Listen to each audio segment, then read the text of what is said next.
Welcome to our channel. Today we how to set up Dropbox Sign workflows with templates step by step clearly. Open your web browser and navigate to Dropbox.com. Log into your Dropbox account using your credentials. Once logged in, find the Dropbox Sign section on your dashboard. Click on the Templates option in the left sidebar. To create a new template, click on the Create Template button. Select the type of document you want to upload or utilize. You can either upload a document from your computer or choose from existing templates.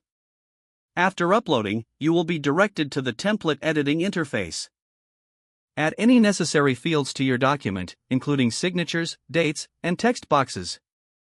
Position the fields accurately where you want participants to sign or enter information.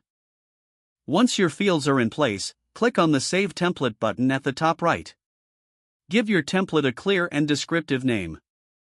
After naming, you'll have the option to set permissions and workflow settings. Choose who can sign the document and in what order.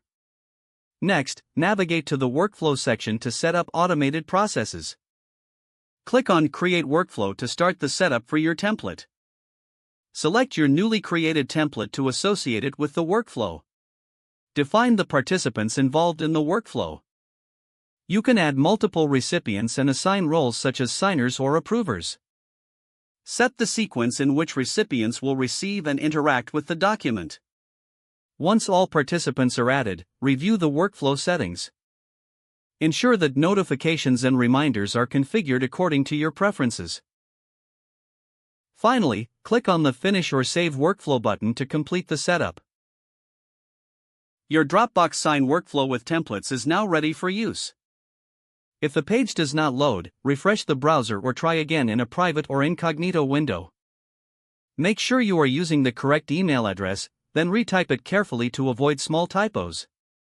If your password is not accepted, use the Reset option and create a new strong password you can remember. Check your spam folder for verification or security emails, then complete any requested confirmation steps.